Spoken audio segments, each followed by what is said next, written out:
आप सभी लोगों का हमारे आरबी जायसवाल यूट्यूब चैनल में हार्दिक स्वागत है।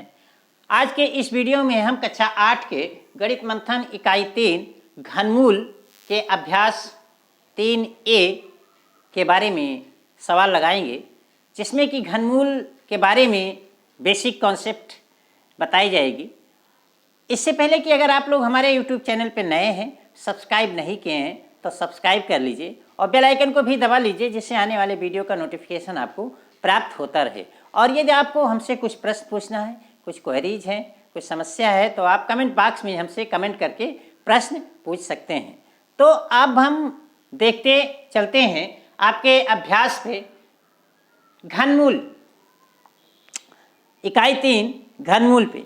देखिए, इससे पहले वाले पाठ में आप वर्गमूल के बारे में पढ़ चुके हैं। इस पाठ में हम आपको घनमूल के बारे में पढ़ाएंगे।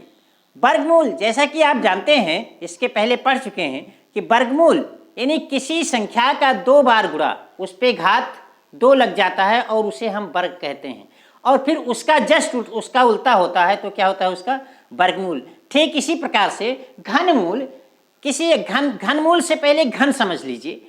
किसी संख्या का अगर जब हम 2 बार गुणा करते थे तो वो वर्ग होता था, और अगर किसी संख्या का हम 3 बार गुणा करते हैं तो वो क्या हो जाता है, वो उसका घन हो जाता है। वो उसका क्या हो जाता है, घन हो जाता है। और जस्ट इसका उल्टा जो होता है वो उसका घनमूल होता है। जैसे घन संख्याओं के बारे में ये देखिए, हम यहाँ लिख दिए हैं और इसे समझिए। जैसे मान लीजिए 1 का हमने 3 बार ये देखिए गुणा किया, तो 1 गुणे 1 गुणे 1, और ये बराबर क्या हो जाए, 1 पर ये 3 घात हो गया। 1 पर क्या हो गया, 3 घात, और 1 का जब 3 बार गुणा किया तो हमको 1 मिल गया। ठीक इसी प्रकार से देखिए 2 का 3 बार जब गुणा किया तो 2 पर घात 3, इसे हमने 2 पर घात 3 लिखा और ये हो गया 8। 3 का 3 बार गुणा किया तो ये 3 बार 3 पर घात 3 हो गया, और 3 पर घात 3 मतलब ये 27 हो गया। 3 का 3 बार गुणा किया तो ये 27 हो गया। इस तरह से देखिए, ऐसे 10 तक हमने लिखा, 10 का 3 बार गुणा करा तो 10 गुणे 10 गुणे 10, ये बराबर 10 पर 3 घात हो गया, और 10 पर 3 घात मतलब कि 10 का 3 बार गुणा करने पर हमको क्या मिल गया, 1000 मिल गया। इस प्रकार से देखिए, ऐसे तमाम संख्याएं हैं कि कोई भी प्राकृतिक संख्या ले लीजिए और उस प्राकृतिक संख्या का 3 बार आपस में गुणा कीजिए तो उस पर घात 3 लग जाता है, यानी घात 3 लग जाता है, और उसी को हम क्या कहते हैं, उसका घन कहते हैं। और जो लिखने पर, गुणा करने पर जो उत्तर आता है वो उसका घन होता है। जैसे अब यहाँ अगर 10 का घन पूछा जाए तो 1000, 9 का घन पूछा जाए तो 129, 8 का घन पूछा जाए तो 512, 7 का घन पूछा जाए तो 343। इस प्रकार से 6 का घन 212, 216, 5 का घन 125, 4 का घन 64, और 3 का घन 27, 2 का घन 8 और 1 का घन 1 है। इससे देखिए एक स्पष्ट हो गई कि 1 से लेके 1000 तक मात्र ये 10 संख्याएं हैं जो कि घन हैं। अच्छा, अब आते हैं हम घनमूल पे। तो देखिए, अभी आप तक आपने घन समझा। घन, अब यहाँ देखिए 1 का घन 1, 1 का घन 1, तो इसका मतलब अगर इसका उल्टा कीजिए कि 1 का घनमूल क्या होगा, तो 1 का घनमूल, और इसको इस चिन्ह से लगेंगे, इसको हम हिंदी में कहते हैं करड़ी। क्या कहते हैं, करड़ी। हिंदी में इस चिन्ह को हम करड़ी कहते हैं, और इसके ऊपर ये छोटा सा 3 लिख देते हैं, तो इसका मतलब ये घनमूल का चिन्ह हो गया। तो 1 का घनमूल क्या हो गया, 1। इसी प्रकार से देखिए 2 का घन, 2 पर घात 3, यानी 2 का घन मतलब 8 होता है, तो 8 का घनमूल, इसका उल्टा 8 का घनमूल यानी करड़ी 8, और इस पे 3 लिख दिया गया तो ये घनमूल का निशान हो गया। तो ये बराबर कितना हो गया, 2। इसी प्रकार से देखिए 3 का घन 27, तो 27 का घनमूल कितना हो गया, 3। 4 का घन 64, तो 64 का घनमूल कितना हो गया, 4 हो गया। 5 का घन 125, तो 125 का घनमूल कितना हो गया, 5 हो गया। इसी प्रकार से देखिए 6 का घन 216, तो 216 का घनमूल कितना हो गया, 6 हो गया।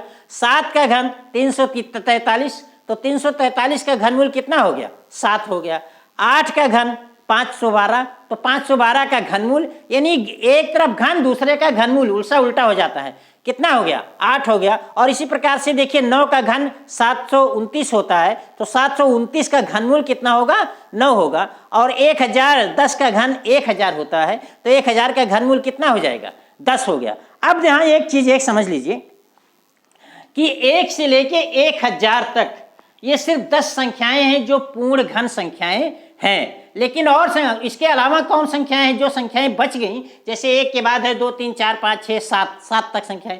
फिर 8 देखिए पूर्ण घन हो गया, 8 के बाद देखिए 9 से लेके 26 तक, फिर देखिए 27 पूर्ण घन हो गया। इसके बीच वाली जो संख्याएं हैं वो पूर्ण घन संख्याएं नहीं है। मतलब कि 1 से लेके 1000 तक सिर्फ 10 ये घन संख्याएं हैं, और जिन्हें हम घन संख्या, इन संख्याओं को हम क्या कहते हैं, घन संख्याओं को। तो घन संख्याएं घन संख्या कहते हैं, और इसके बीच वाली जो संख्याएं हैं वो पूर्ण घन संख्याएं नहीं है। तो अगर आपसे प्रश्न पूछा जाता है कि पूर्ण घन संख्याएं कौन है, तो पूर्ण घन संख्याएं ये हैं। 1 से 10 तक हमने इसलिए लिख लिया है कि आप लोग 1 से 10 तक घन संख्याएं रट लीजिए, याद कर लीजिए कि 1 से 10 तक के घन कितना होता है, उसका घनमूल कितना होता है।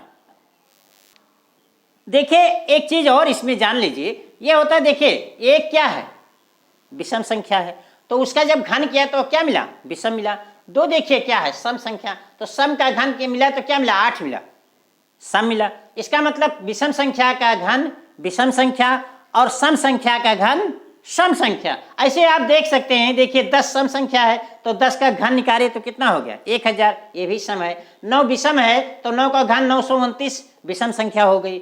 8 सम है तो 8 का 512 विषम सम संख्या होगी। यानी सम संख्या का घन सम संख्या और विषम संख्या का घन विषम संख्या। ठीक इसका उल्टा भी यही होता है कि अगर सम संख्या है तो सम संख्या का घनमूल सम संख्या होगी, और विषम संख्या है तो विषम संख्या का घनमूल विषम संख्या होगी। 1 का घनमूल 1, 27 का घनमूल 3, 125 का घनमूल 5, 343 का घनमूल 7, 729 का घनमूल 9। ठीक इसी प्रकार से 8 का घनमूल 2, 64 का घनमूल 4। यानी देखिए सम संख्या 8 थी तो इसका घनमूल 2 आया, 64 सम संख्या थी तो इसका घनमूल 4 आया, यानी सम संख्या। तो जस्ट इसका उल्टा भी होता है, यानी सम संख्या का घन सम संख्या और विषम संख्या का घन विषम संख्या। ठीक इसी प्रकार से विषम संख्या का घनमूल विषम संख्या और सम संख्या का घनमूल सम संख्या। देखिए अब हम चलते हैं अभ्यास 3 ये के सवालों पे, जिसमें कि पहला सवाल दिया गया है। पहला सवाल दिया गया है कि निम्नलिखित संख्याओं के घन ज्ञात कीजिए। ये जो संख्याएं दी गई हैं इनका घन ज्ञात करना है, मतलब कि इनका 3 घात करना है, 3 घात ज्ञात करना है, और 3 घात मतलब 3 बार गुणा करना है। देखिए पहली संख्या गई 7, 12, 17, 19, 21 और 100। अब देखिए हम पहली संख्या का घन ज्ञात करते हैं। 7 का घन बराबर 7 पर 3 घात, 7 पर 3 घात, और 7 पर 3 घात मतलब 7 का 3 बार गुणा, 7 पर 3 बार गुणा। तो जब 7 का 3 बार गुणा करते हैं तो 7 गुणे 7 गुणे 7, और जब 7 का 3 बार गुणा करते हैं तो हमको 343 मिल जाता है। और यही इसका मतलब 7 का घन कितना हो गया, 343 हो गया। ठीक इसी प्रकार से देखिए 12 का घन मतलब 12 पर 3 घात, 12 पर 3 घात, और 12 पर 3 घात मतलब 12 का 3 बार गुणा, 12 गुणे 12 गुणे 12। और 12 का जब हम 3 बार गुणा करते हैं तो गुणा करके देखिए आपको 1728 मिल जाता है, 1728। तो इस प्रकार से 12 का घन कितना हो गया, 1728 हो गया। इसी प्रकार से देखिए 17 का घन, अब 17 का घन बराबर 17 पे 3 घात, 17 का घन मतलब 17 पे 3 घात, और 17 पे 3 घात मतलब 17 का 3 बार गुणा, तो 17 गुणे 17 गुणे 17, और सब 17 का 3 बार गुणा करेंगे, यानी 17 में 17 कैसे गुणा करेंगे, 289, फिर 289 में 17 से गुणा करेंगे तो आपको 4913 मिलेगी, 4913। तो इस प्रकार से 17 का घन कितना हो गया, 4913 हो गया। इसी प्रकार से देखिए 19 का घन मतलब 19 पर 3 घात, और 19 पर 3 घात मतलब 19 का 3 बार गुणा, 19 गुणे 19 गुणे 19, और जब 19 में 19 का गुणा पुनः जो प्राप्त होता है उसमें 19 का गुणा करेंगे तो 19 का 3 बार गुणा करेंगे तो 6859 मिलेगा। तो इसका मतलब कि 19 का घन कितना हो गया, 6859 हो गया।